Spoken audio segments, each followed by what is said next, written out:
আসসালামু আলাইকুম পঞ্চম শ্রেণী প্রিয় শিক্ষার্থী। আজকে তোমাদের সামনে আলোচনা করব তোমাদের প্রাথমিক গণিত বইয়ের একদম শেষ পেজ 182 নং। এই পেজের অঙ্ক নং 3, 4 এবং 5 নং।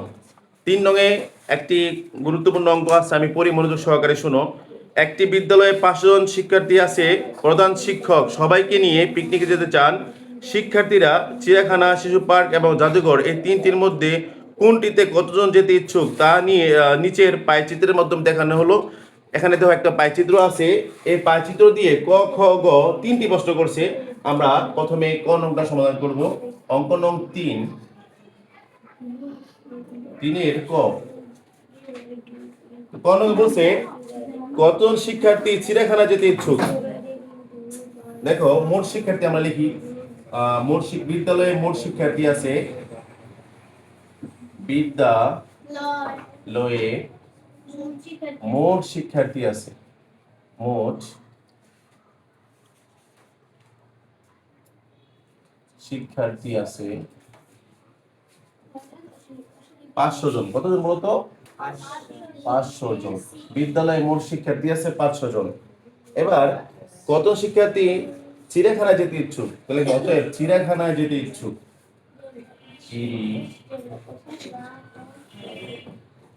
চিড়িয়াখানায় যেতে ইচ্ছুক, যেতে ইচ্ছুক। দেখো মোট শিক্ষার্থী লিখবা আগে। মোট শিক্ষার্থী কত বলতো? মোট শিক্ষার্থী কত? 500 জন। কতজন? কত পার্সেন্ট বলতো চিড়িয়াখানা যেতে ইচ্ছুক? দেখো চিড়িয়াখানায় কত আছে? 12%। আমরা লিখবো এখানে 12%। এখানে আমরা জন লিখতে পারি।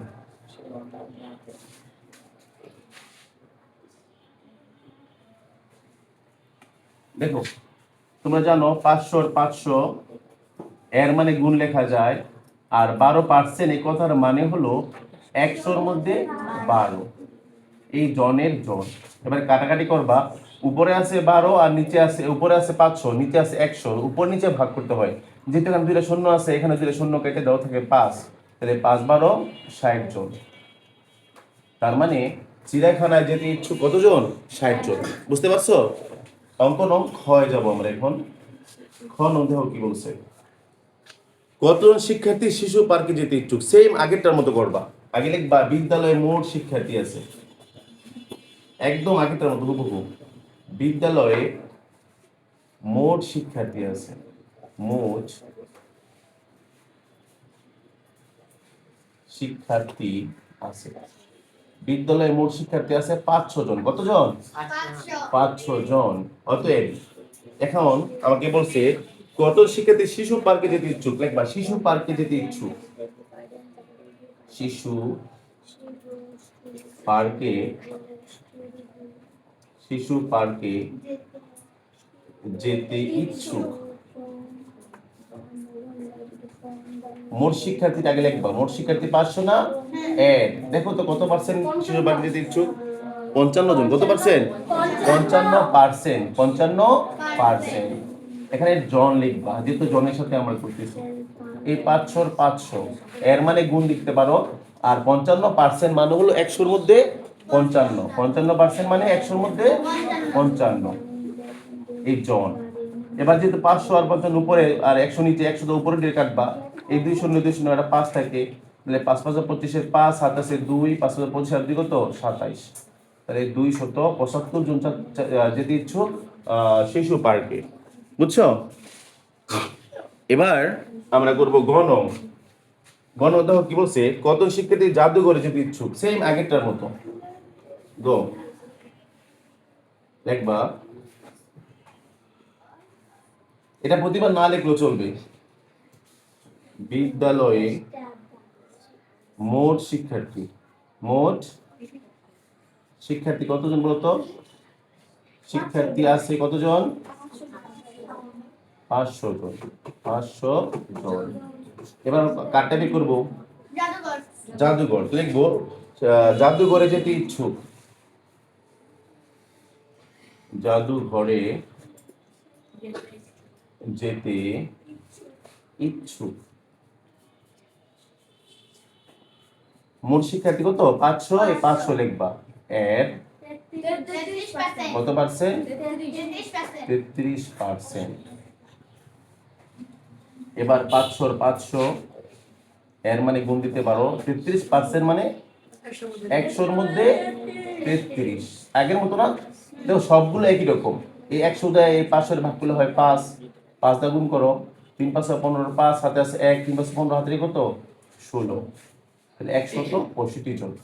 বুঝতে পারছো সবাই? এখন আমরা করব একই পেজের অঙ্ক নং 5। নিচের রেখাচিত্রে 2012 সাল থেকে 2020 সালের গড় তাপমাত্রা দেওয়া হলো।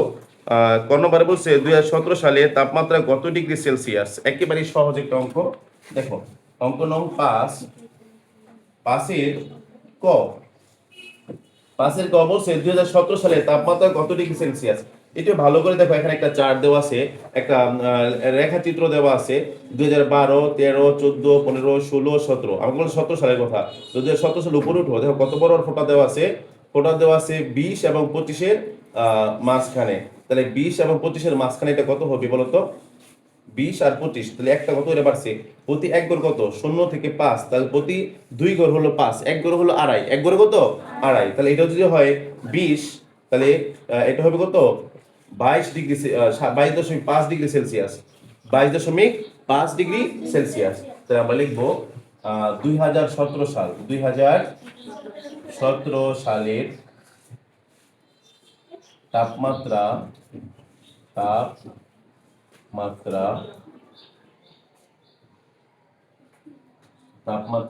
22.5 ডিগ্রি সেলসিয়াস। ডিগ্রি সেলসিয়াস দেখো বুঝছো কিনা? 22.5 কিভাবে হলো দেখো, প্রতি 2 গড়ে 5, তো 2 গড়ে যে 5 হয় তাহলে এক গড় হলো আড়াই, আড়াই 5, তাই না? 2.5 এক গড় করে, তো এটা যে হয় 20, তাহলে এটা হবে আরো আড়াই, তাহলে 22.5। তাহলে 2017 সালে ছিল 22.5 ডিগ্রি সেলসিয়াস। বুঝতে পারছো? এবার আমরা যাব খ। দেখো ক্ষয় কি বলছে। ক্ষয় বলছে কোন সালে সবচেয়ে বেশি তাপমাত্রা ছিল। দেখো তো সবচেয়ে বেশি কোনটা? একদম লাস্টেরটা, তাই না? কত 2020 সালে। তাহলে একবার 2020 সালে সবচেয়ে বেশি তাপমাত্রা ছিল। 2020 সালে সবচেয়ে বেশি তাপমাত্রা ছিল। তাপমাত্রা ছিল। বাস। এবার আমরা যাবো গণনে। দেখো গণ কি বলছে, পাশের রেখাচিত্রের তথ্যের আলোকে একটি সারণী তৈরি করতে বলছে। কি করতে বলছে? তাহলে দেখো পাশের রেখাচিত্র, নাম হলো রেখাচিত্র, রেখাচিত্রের সাহায্যে সারণী তৈরি করা হলো। সারণী তৈরি করা হলো। সারণী তৈরি, আমি তৈরিটা জাস্ট লিখলাম, পুরা লিখলাম না। সারণী করতে হলে তোমাকে কয়টা আছে এখানে দেখো, 1 2 3 4 5 6 7 8 9টা। কয়টা? 9টা। তোমাকে 9টা করতে হবে। কয়টা করতে হবে? 9টা। এভাবে 2টা করলে হবে, আর এইভাবে করবো 9টা। আমি একদম ছোট ছোট করে করতেছি। 1 2 3 4 5 6 7 8 9। দেখো আমরা এখানে লিখবো,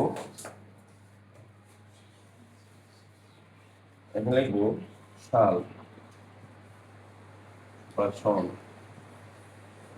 বছর লিখতে পারো, এখানে বছর, এখানে লিখবো বছর, আর এখানে লিখবো তাপমাত্রা। এখানে বিগ্রেড দেখে দিবা ডিগ্রি সেলসিয়াস। তাহলে 2012 থেকে শুরু হয়েছে না? 2012, 2013, 2014, 2015, 2016, 2017, 2018, 2020। এবার তাপমাত্রা গুলো দেখে দিলে প্রথমটা ছিল কত? 22.5 নাকি?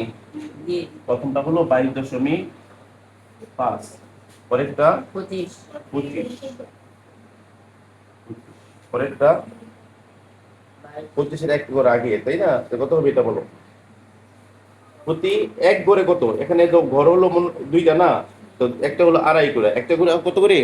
আড়াই। তাহলে আড়াইয়ের অর্ধেক কত? 1.25, 1 কত?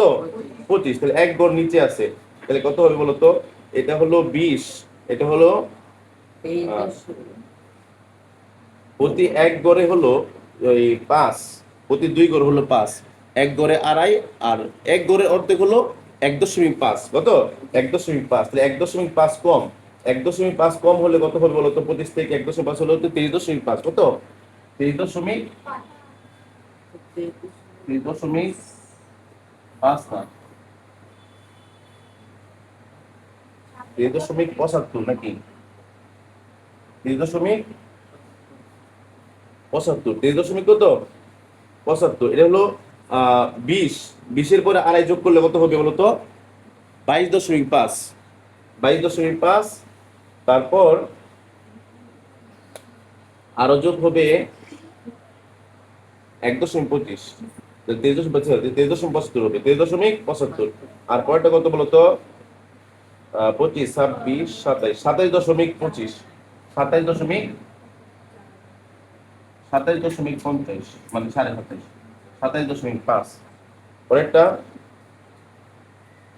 2000 কত লিখলাম? 15, 2016-তে যাও, যে 16-তে কত?